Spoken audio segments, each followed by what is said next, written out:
हरे कृष्णा सभी को। आप सबका एक बार और स्वागत है मेरी क्लास में। तो लगभग 3-4 महीने पहले तक मैं श्रीमद् भागवतम का जो है मैं डेली बेसिस पे जो है कुछ सारांश में डालता था। परंतु कुछ समय से जो है अपने कुछ व्यक्तिगत कारणों से मैं नहीं डाल पाया। परंतु कल से जो है डेली बेसिस पे श्रीमद् भागवतम के सारांश डालेंगे। और आज से मैं एक और चीज स्टार्ट कर रहा हूँ, वो है भगवत गीता का पाठ। भगवत गीता का पाठ काफी जरूरी है, बिकॉज मेरे काफी सब्सक्राइबर, मेरे काफी ऐसे लोग जो लोग डेली बेसिस पे सुनते हैं, वे भी कहते हैं कि प्रभु जी आप जो है भगवत गीता का पाठ आप स्टार्ट करो। बिकॉज भगवत गीता जो है एक डेली मैनुअल है हमारी लाइफ का, और हमें काफी कुछ सीखने को मिलता है यहाँ से। तो इसलिए यहाँ पे हम श्रीमद् भागवत गीता का से स्टार्ट करेंगे, और कल से भगवत गीता और श्रीमद् भागवतम दोनों आपका चलेगा। तो अभी हम स्टार्ट कर रहे हैं श्रीमद् भागवत गीता को। तो सभी लोग ध्यान लगा के अच्छे से इसको सुने, और बहुत कुछ सीखने को यहाँ पे मिलेगा।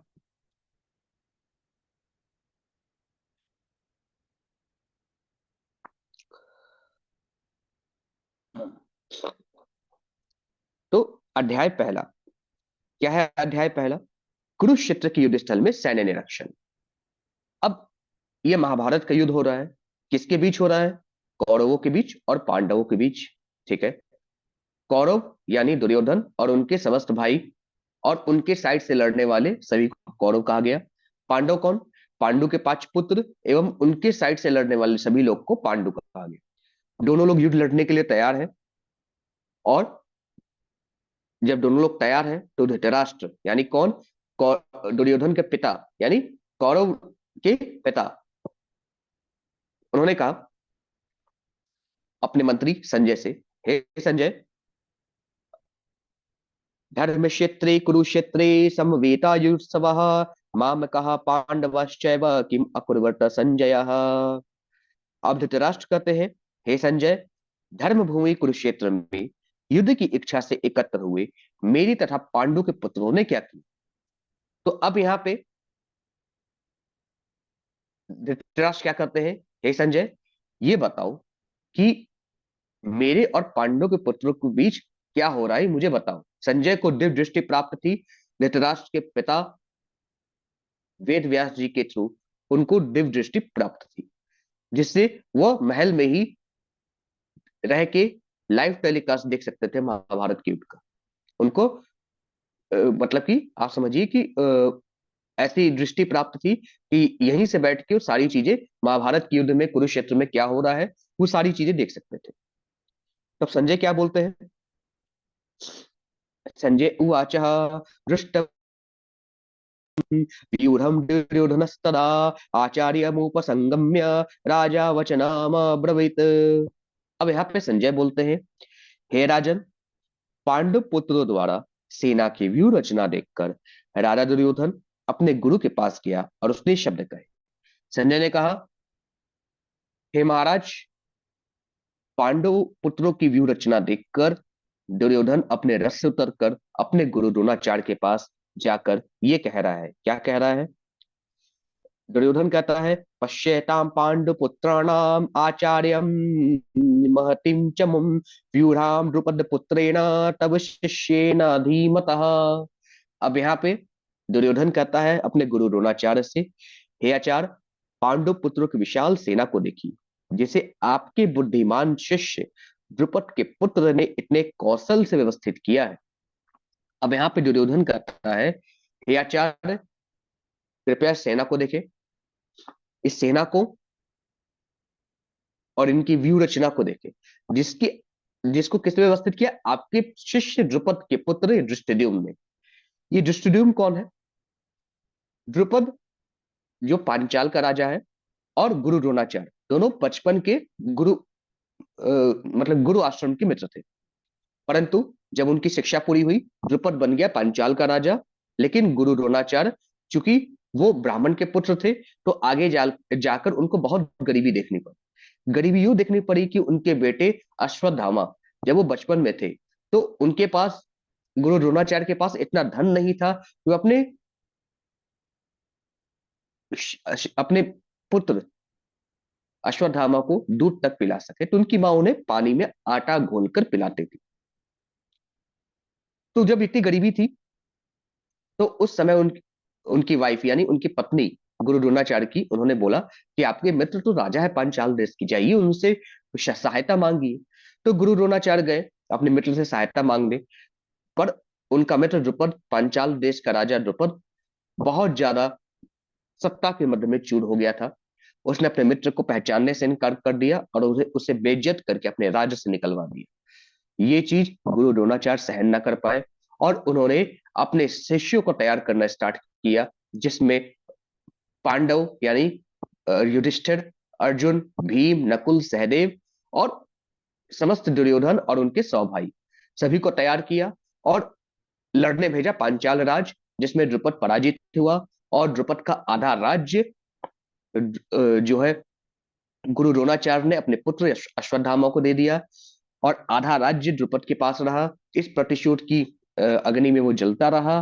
द्रुपद ने एक महान यज्ञ करवाया, जिसमें उसने देवताओं से एक ऐसा पुत्र मांगा जो गुरु द्रोणाचार्य का मस्तक काट सके, और इसका नाम था धृष्टद्युम्न।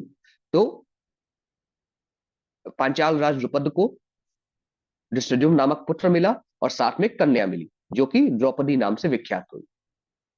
अब आगे चल के जो है पांचाल राज द्रुपद अपने पुत्र को ट्रेनिंग देता था, सारी विद्याएं सिखाता था। पर ये सारी चीजें करते करते उसने और गुरु द्रोणाचार्य के बीच मित्रता हो गई, जो कि भगवान श्री कृष्ण के कारण मित्रता उनके बीच हुई।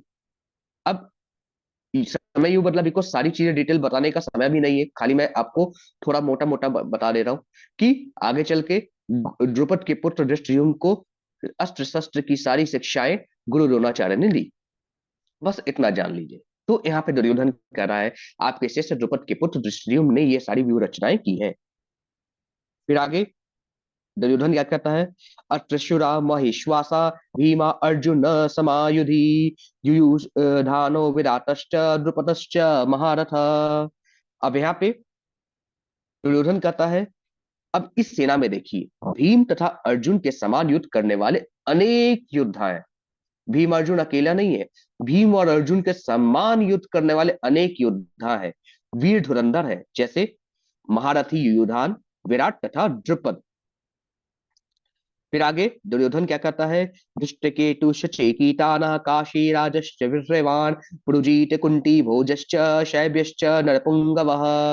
अब यहाँ पे दुर्योधन कहता है इनके साथी धृष्टकेतु, चेकितान, काशीराज, पुरुजीत, कुंती भोज तथा शैब्य जैसे महान शक्तिशाली योद्धा भी हैं। अभी दुर्योधन बता रहा है कि उनकी सेना में कौन कौन युद्ध कर रहा है, मतलब पांडवों की सेना में कौन कौन युद्ध कर रहा है। फिर आगे दुर्योधन कहता है युधा मनशु मनियु अश्च विक्रांत उत्तमौजा अश्च वीर्यवान सौभद्रो द्रौपदेयाश्च सर्व एव महारथा। अब यहाँ पे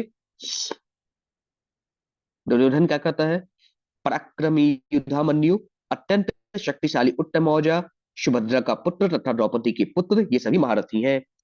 फिर आगे दुर्योधन कहते हैं अस्माकं तु विशिष्टा ये तान्नी बोध द्विजोत्तमम नायका मम सैन्यस्य संज्ञार्थ तन्ब्रवीमीते।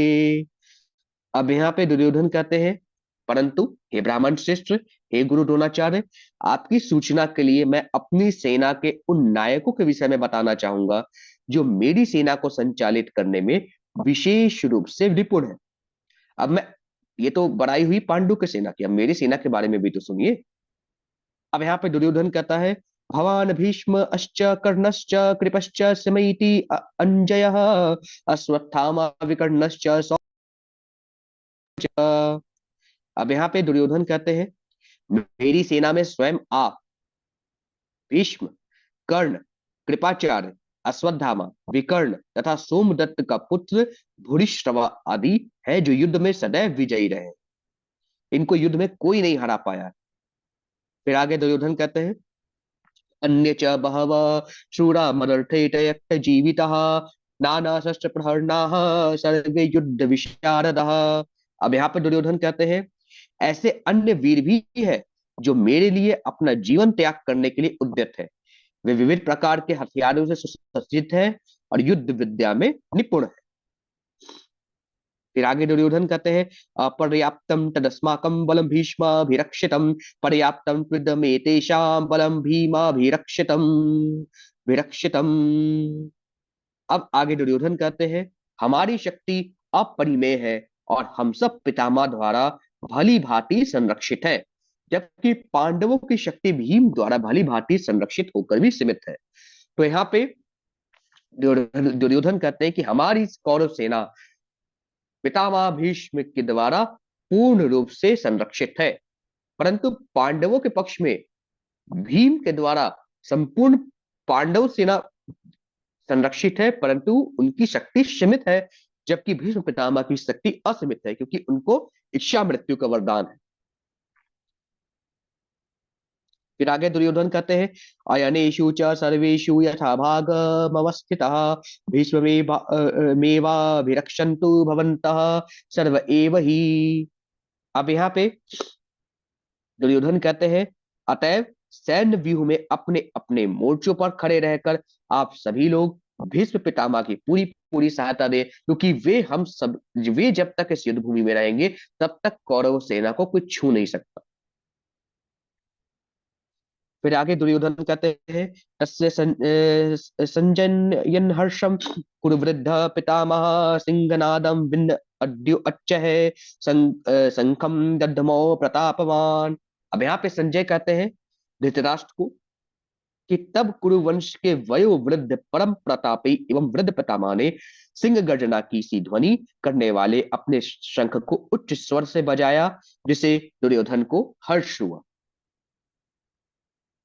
फिर आगे संजय कहते हैं ततः शंखाश्च भैयश्च प्रणवाणे खगो मुखा सहसैवा भय हन्यंत स शब्द अष्टु मूलो अभवत। अब यहाँ पे संजय कहते हैं तत्पश्चात शंख नगाड़े बिगुल तुरही तथा सिंह सहसा एक साथ बज उठे। वह समवेत स्वर अत्यंत कोलाहलपूर्ण था। फिर आगे संजय कहते हैं ततः श्रवेते हरे युक्ते महती सयन्दने स्थितो माधव पांडवश्चैव दिव्यो शंखको प्रदद्ध मतुः। अब आगे जो है संजय कहते हैं दूसरी ओर से श्वेत घोड़े द्वारा खींचे जाने वाले विशाल रथ पर आसीन श्री कृष्ण तथा अर्जुन ने अपने अपने दिव्य शंख बजाए। फिर आगे संजय कहते हैं पांचजन्यम ऋषिकेशो देवदत्तम धनंजय पौंड्रम दधमो महाशंखम भीम कर्म वृकोदर। अब यहाँ पे संजय कहते हैं भगवान कृष्ण ने अपना पांचजन्यक नामक शंख बजाया, अर्जुन ने देवदत्त नामक शंख बजाया, अति भोजी एवं अति मानवीय कर्म करने वाले भीम ने पौंड्र नामक शंख बजाया।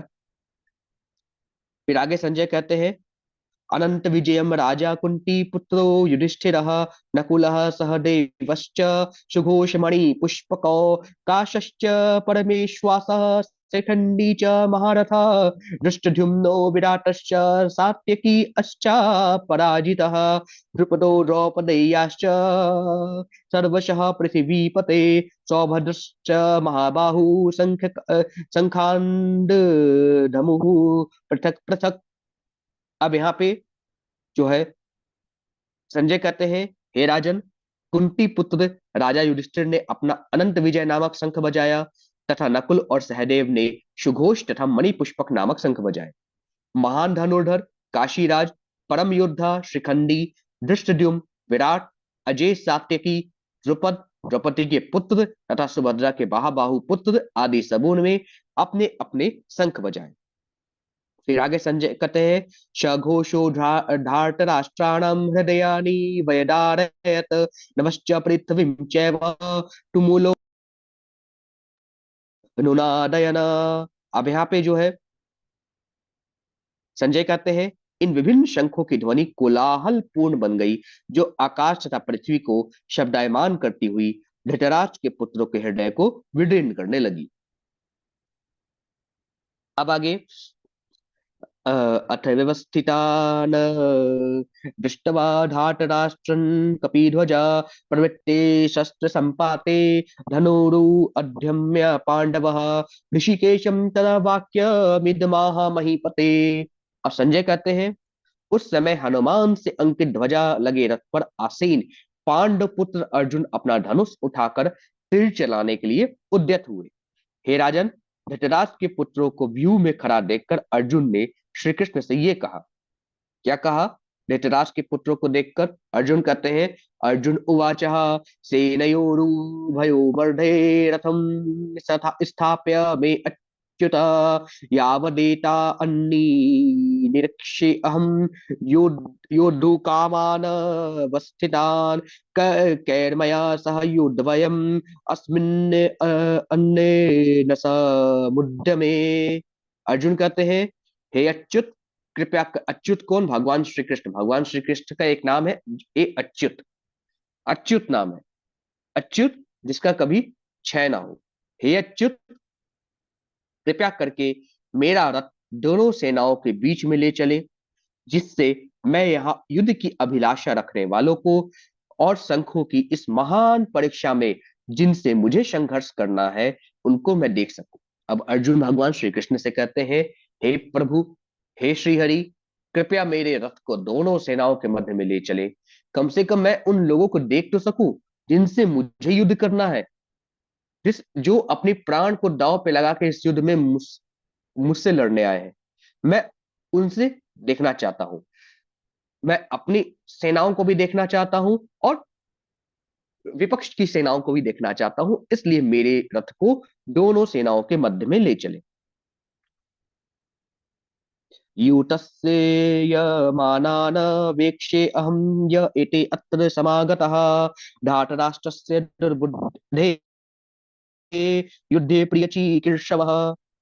अब अर्जुन कहते हैं, मुझे उन लोगों को देखने दीजिए जो यहाँ पर धृतराष्ट्र के दुर्बुद्धि पुत्र दुर्योधन को प्रसन्न करने की इच्छा से लड़ने के लिए आए हुए हैं। तो यहां तक अर्जुन ने कहा। अब आगे संजय क्या करते हैं वो हम कल देखेंगे। आज के लिए बस इतना ही। सभी को हरे कृष्ण।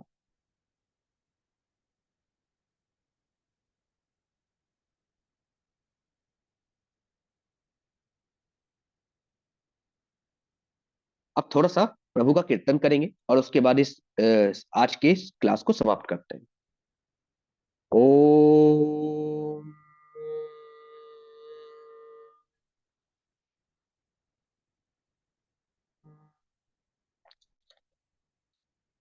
नमो विष्णुपादाय कृष्णपृष्ठाय भूतले श्रीमते भक्ति वेदांत स्वामी इति नामिने। नमस्ते सरस्वती देवे गौरवाणी प्रचारिणी निर्विशेष शून्यवादी पाश्चात देशितारिणी।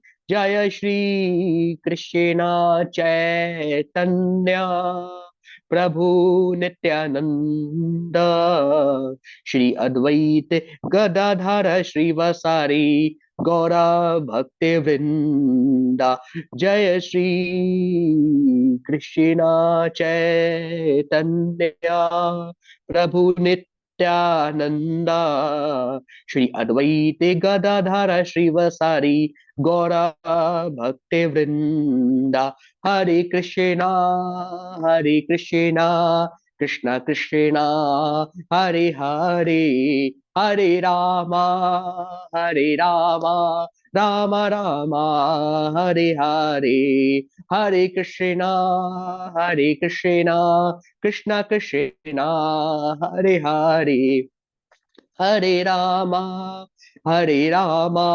राम राम हरे हरे। हरे कृष्णा कृष्णा कृष्णा हरे हरे, हरे रामा राम राम हरे हरे। हरे कृष्णा कृष्णा कृष्णा हरे हरे, हरे रामा